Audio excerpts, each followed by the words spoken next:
সুপ্রিয় দর্শক, আসসালামু আলাইকুম। আপনারা যে যেখান থেকে আমার এই ভিডিওটি দেখছেন, আপনাদের সবাইকে আন্তরিক শুভেচ্ছা এবং ধন্যবাদ। বরাবরের মতো আজ আমি আপনাদের জন্য আরেকটি নতুন রেসিপি নিয়ে আসছি।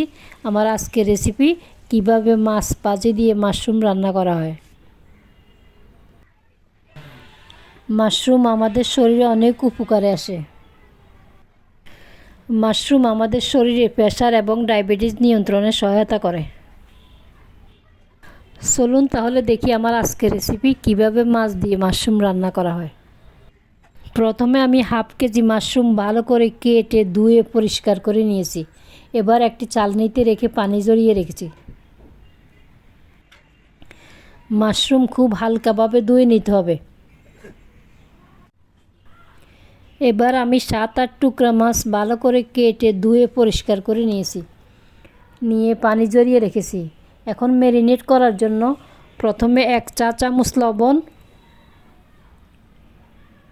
হাফ চা চামচ হলুদের গুঁড়া, হাফ চা চামচ লাল মরিচের গুঁড়া,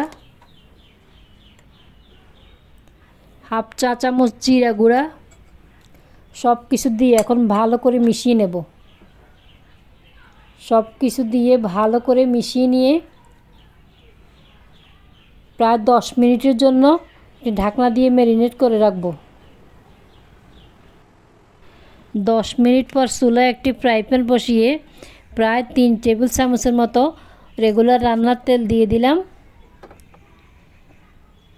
তেল গরম হয়ে আসলে এতক্ষণ যে ম্যারিনেট করে রেখেছিলাম সেখান থেকে এক পিস করে সবগুলো মাছ দিয়ে দেব।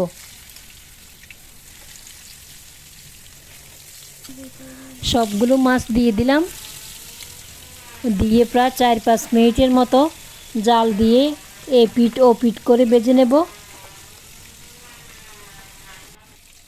কিছুক্ষণ ভেজে নিয়ে এবার এপিট উল্টে দিচ্ছি।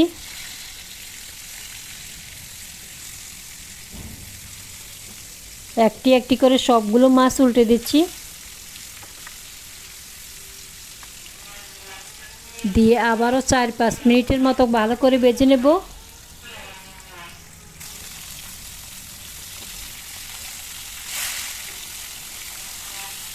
কিছুক্ষণ ভেজে নিয়ে আবারও ভালো করে এপিট ওপিট উল্টে দিয়ে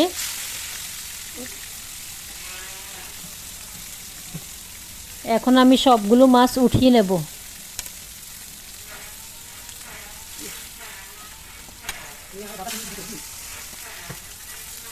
সবগুলো মাছ উঠিয়ে নিলাম।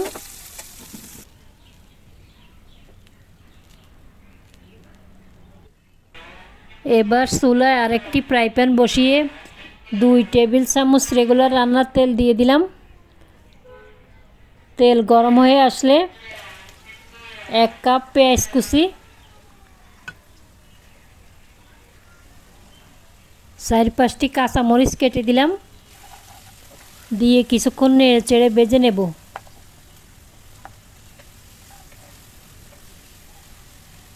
কিছুক্ষণ নেড়ে চেড়ে ভেজে নিয়ে এখন 1 চা চামচ রসুন বাটা দিয়ে আবারও ভালো করে নেড়ে চেড়ে ভেজে নেব।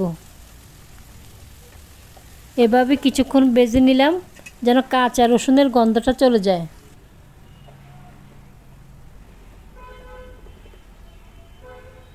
এবার 1 চা চামচ হলুদের গুঁড়া, হাফ চা চামচ লাল মরিচের গুঁড়া, হাফ চা চামচ জিরা গুঁড়া, হাফ চা চামচ ধনিয়া গুঁড়া, হাফ চা চামচ মাংসের মশলা সব কিছু দিয়ে আবারও ভালো করে নেড়ে চেড়ে ভেজে নেব। এভাবে কিছুক্ষণ ভেজে নিয়ে এবার আমি মিডিয়াম সাইজের 2টি টমেটো কেটে টুকরো করে দিয়েছি। দিয়ে কিছুক্ষণ নেড়ে চেড়ে ভেজে নেব। এবার 1 চা চামচ লবণ দিয়ে দিলাম। দিয়ে আবারও কিছুক্ষণ নেড়ে চেড়ে ভেজে নিলাম। দেখেন টমেটো যখন একটু নরম হয়ে আসছে, এবার আমি এতক্ষণ যে মাশরুম কেটে রেখেছিলাম সে সবগুলো মাশরুম দিয়ে দিলাম।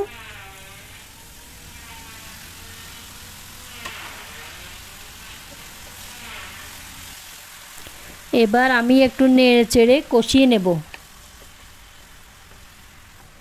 ভালো করে নেড়ে চেড়ে মাশরুম মশলার সাথে মিশিয়ে নিলাম।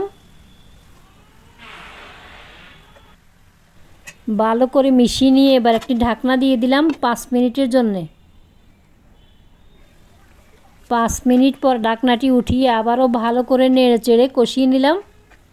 দেখেন মাশরুম থেকে কতটুকু পানি বের হয়েছে।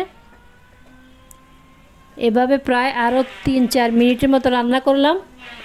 রান্না করে এতক্ষণ আমি যে মাছ ভেজে রেখেছিলাম সবগুলো মাছ দিয়ে দিলাম। সবগুলো মাছ দিয়ে আবারও ভালো করে নেড়ে চেড়ে কষিয়ে নিলাম। আজকের এই রান্নাতে আমি কোনো পানি ব্যবহার করব না। মাশরুম থেকে যে পানি বের হবে সেই পানিতেই রান্না হয়ে যাবে। এভাবে কিছুক্ষণ রান্না করে এখন আমি কিছু পেঁয়াজ পাতা দিয়ে দিলাম। দিয়ে এবার একটি ঢাকনা দিয়ে দিলাম 5 মিনিটের জন্যে। 5 মিনিট পর ঢাকনাটি উঠিয়ে আবারও ভালো করে নেড়ে চেড়ে দিলাম। দেখেন জল শুকিয়ে আসছে। আমার রান্না প্রায় শেষ। এবার একটু ভালো করে নেড়ে চেড়ে দিলাম। দেখেন হয়ে গেল আমার মাশরুম রান্না। খুবই সুস্বাদু এবং মজার একটি রান্না। চাইলে আপনারা বাসায় ট্রাই করতে পারেন। মাশরুম সর্বরোগের ওষুধ হিসেবে কাজ করে। আপনারা যে যেখানে আছেন ভালো থাকবেন। আবারও দেখা হবে। আসসালামু আলাইকুম।